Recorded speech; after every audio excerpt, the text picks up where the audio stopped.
А петок е ден кога е резервиран термин за гостување на доктори од Аџибадем Систина. Ова утро со нас е доктор Билјана Ќурчиќ, микробиолог од Аџибадем Систина. Добро ви утро. Добро утро. Јас се плашев дека презимето ќе го сгрешам на крај Билјана. Името го сгрешив. Добро утро и Слободанка. Добро утро, Искра. Докторке, во први дел од емисијата, знаете дека си имаме ние контактни емисии со гледачите, дискутиравме за состојбата во државното здравство. Имено повод беше тоа што 3 дена немаше ниту една сала хируршка на располагање во клиничкиот центар. Предпоставам дека вие таков проблем немате. Па не, во принцип ние имаме секогаш распоред во нашите операциони сали, иако јас не сум компетентната особа која што треба да зборува нели за распоредот. Меѓутоа секогаш имаме и резервирана сала за ургентни состојби, пошто знаете дека имаме оддели кои што изведуваат и ургентни интервенции и оддели кои што имаат и договор со фондот. Но веројатно тоа би била некоја тема за некои други луѓе кои што се експерти во областа на оперативата и хирургијата.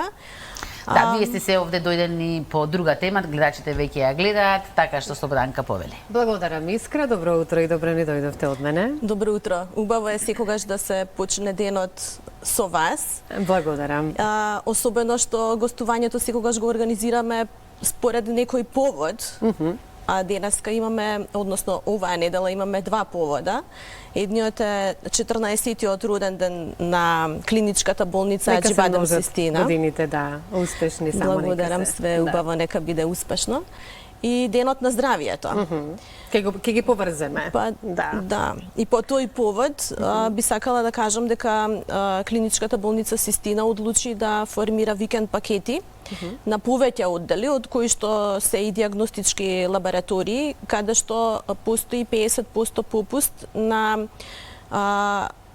повеќе од 50% од услугите кои што ги даваат диагностички лаборатории. Што навистина е за поздрав, морам да кажам, 50% попуст за сите оние кои што сакаат овој момент еве да го искористат. Да, секако повелете. Јас би сакала да потенцирам зашто е ова одлучено, заради тоа што клиничката болница Систина поставува сосема други критериуми во здравствената дејност.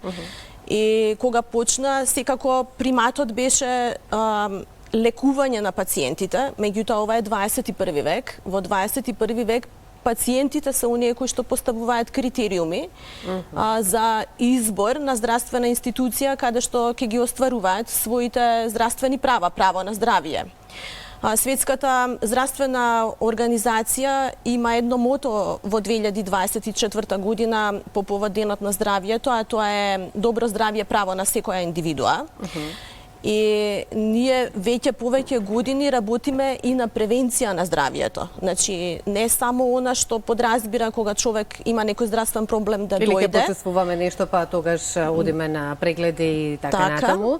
Значи, едноставно треба, еве можам и денеска да дојдам на еден превентивен преглед во Систина. Дојдете утре со 50% попуст. Да, така.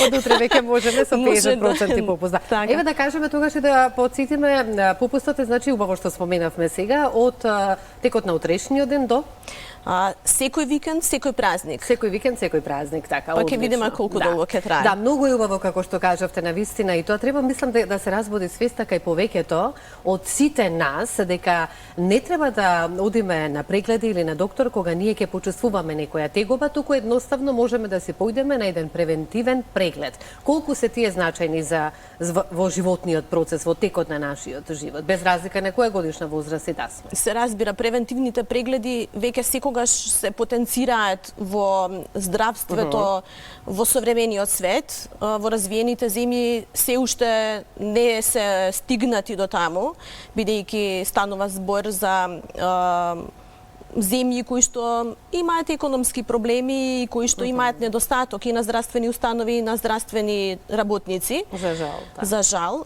Меѓутоа, ние во Систина имаме нешто сосема поинаку. Значи, прво, постои буквално секоја специјалност Постојат оддели кои што даваат и здравствени услуги и во амбулантски услови, меѓутоа и хоспитални оддели каде што пациентите може да се хоспитализираат за сосема поинаков начин на лекување. Постојат бројни интензивни неги и така натаму. Она пошто се разликуваме од останатите е дека имаме еден мултидисциплинарен, мултиспецијалистички пристап за секој еден комплициран здравствен проблем. Така. Значи, не е како одиш на доктор и тој треба сега да биде експерт за се или ја ќе си завршам мојата работа, ќе ти го прегледам бубрегот, а после, бидејќи бубрегот ти е добар, што сакаш прави.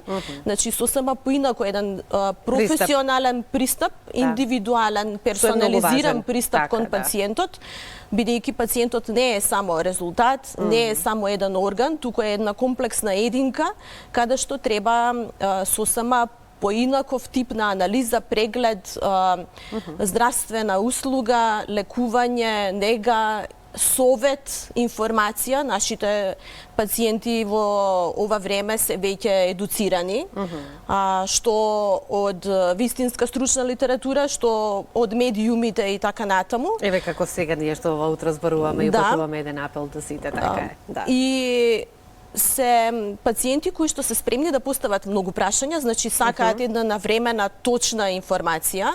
Верувам и се пронаоѓам во тие пациенти кога имаме многу прашања. Тоа е потребата на пациентот во 21 век и така треба да се свати. Да.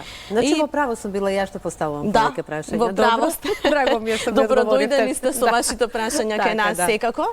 Бидејќи сметаме дека на тој начин пациентот се едуцира, колку е поедуциран, толку е посвесен на кој начин може да го одржува своето здравје, да препознае кога нешто не е во ред, да реши, да донесе одлука дека треба да направи одредени превентивни прегледи за кои што секако ќе добие совет кај нас. И вашето присуство јас ова утро, како што можете да забележите, а низ останатите разговори морав нешто да се потпрашам што се однесува за мене. Меѓутоа, ајде сега да споменеме и микробиологијата, со оглед на тоа дека вие сте микробиолог и оние лабораториски анализи кои што таму се прават, меѓутоа и исто така ќе има попусти за тоа најверојатно. Сега кажете ми колку вие години работите како микробиолог. Јас секогаш кога ќе дојде некој што јас воопшто не сум досега имала можност да разговарам со вас, прв пат сме, нели, за разлика можеби од моите колешки кои еве Искра ве познаваше. Зошто се одлучивте вие? Многу ми е интересно да ве прашам еве како од медицината, токму се одлучивте за микробиологијата и зошто? Па прво многу голем предизвик. Иако морам да кажам дека кога јас се решив за микробиологијата не беше толку актуелна. Иако е навистина голем предизвик, е многу широко поле на знаење, бидејќи станува збор за различни типови на микроорганизми, нели, бактерии, габички, вируси, паразити. Се што да кажеме народски кажано, огромно царство. Што се немаме, да. Многу голем љубител сум на живиот свет и сето тоа знаење мора да се зипува, да се компримира во еден мисловен систем кој што стои на располагање според она кога пациентот има проблем, што треба да му се зема како примерок, на кој начин треба да се анализира, значи не секој примерок од секој пациент треба да се анализира на исти начин.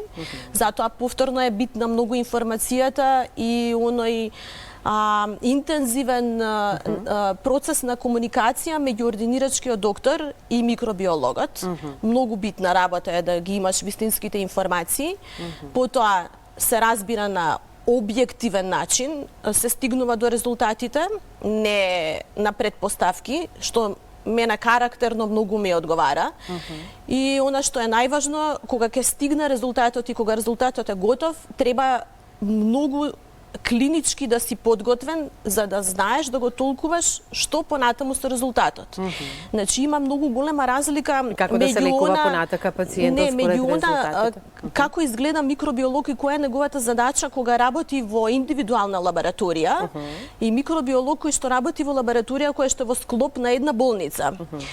Например, кога се работи во индивидуална лабораторија која што не е во склоп на болница, прво работното време е сосема поинакво, значи секако не е 24/7 и се добиваат оскудни податоци за пациентот во однос на она која е примарната болест, што се случува со него, дали е под терапија, на каков тип на терапија е пациентот, кога и како и на кој начин е земен примерокот, пошто, например, кога ќе добиеш бриз од рана, многу е битно од каде е земена раната. Мислам, тоа е само еден податок од сите оние кои што ви ги кажав.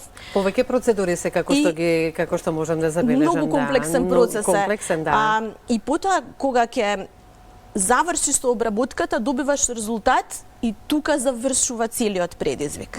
Кога работиш во склоп на болница, целиот оној процес го завршуваш и кога ќе стигне резултатот, значи кога ќе го авторизираш резултатот, прво должен си според процедурите во болницата и системот современ воспоставен да го јавиш на ординирачкиот доктор веднаш, бидејќи си свесен дека треба нешто да се смени и да се превземе во однос на терапијата и пристапот на пациентот.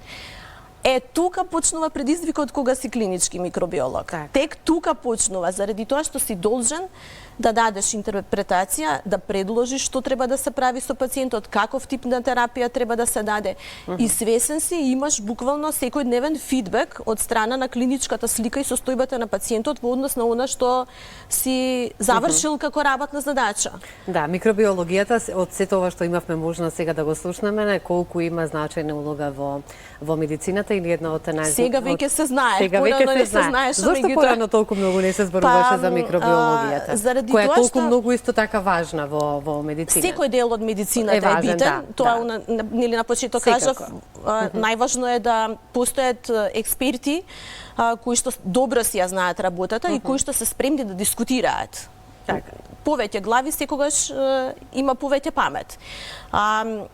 Микробиологијата е многу битна сега, заедно со инфектологијата Да. и сите работи, заради тоа што инфекциите во 21 век се повторно многу сериозно актуелни, заради тоа што имаме многу сериозен проблем и епидемија на антимикробна резистенција, па се она што успешно се лекувало пред 30 години, сега веќе потврла, сега ни требаат сосема други критериуми, Методи, неверојатно. ограничувања, сосема друг пристап, други лекови и така натаму и така натаму. Затоа толку многу се алудира на превенцијата на здравието, пошто колку човекот е Еве, што треба да направиме за еден превентивен преглед? Ајде, накратко. Да. Значи, ако зборуваме за во лабораторија, тогаш дефинитивно крвна слика, основна крвна слика. Општо зборуваме, еве, за во сестина кога сега се попустите да ги искористиме на најдобар можен начин, што е она што ние би посакале на превентивен начин да се прегледаме? Зависно од возраста на пациентот, прво што бидејќи мислиме сме дека ние може жени, би нешто, да. прво и нешто основно треба нели да направите гинеколошки еднаш Гинеколошки, годишно, да, ехо на гинеколошки дојка. превентивен преглед. Потоа дефинитивно ехо и преглед на дојки, нели што исто така сме должни кон себе Да, и кон така. општеството да го правиме еднаш годишно. После 40-та година секако превентивен кардиолошки преглед за кој што ќе содржи тој еден преглед ќе реши докторот во моментот кога ќе направи анамнеза, ќе праша што го интересира, ќе направи основни анализи, ќе види крвна слика на пациент, ќе измери притисок и така натаму и токму овие оддели кои што ги спомнавме сега имаат викенд попусти на 50% и добро дојдени сте. Исто така и кај мажите да ги подсетиме дека и тие треба некако Така. се малку потешки, меѓутоа мислам дека во последно време дека не е така, се изедначивме некако. Обично мажите доаѓаат на преглед тогаш кога имаат мака, Затоа иако велам. се разбира дека Еве, тоа што Рената важи Видонив. за жените, важи и за И мажите. за мажите, така. Секако. Ние сме тука, како што можам да забележам, некаде кон крајот на нашиот разговор, некако брзо ни помина и убаво времето. И еве уште еднаш ќе подсетиме, значи за секој викенд, за оние кои можеби не слушна и празник имаме до 50% попуст 50%, не до, него баш 50%. 50, да, во Систина и јас ќе апелирам сите оние кои што еве ова утро не слушаат, нека си пренесат и на останатите и нека си ги искористат овие моменти, зошто да не, нели? Јас би сакала само да нагласам секако. дека земањето на примероци е исто како во останатите работни денови, издавањето на на резултати во лабораториите, кои што формира промотивни цени со список и каталог, значи точно наведени што се влегува во тие промоции, е вообичаено, нема никакво одложување и дека секој резултат сме расположени во секој работен ден во амбулантите на лабораториите да го толкуваме и да дадеме совет и евентуално упатство за понатаму со резултатот. 14 години успешна работа, Систина. Посакувам уште долги години успех и многу ви благодарам што бевте овој петок, еве вие како микробиолог дел од нашата утринска програма и на многу убав начин што ни објаснивте сето она што ние требаше да го слушнеме. Благодарам многу. Благодарам и јас.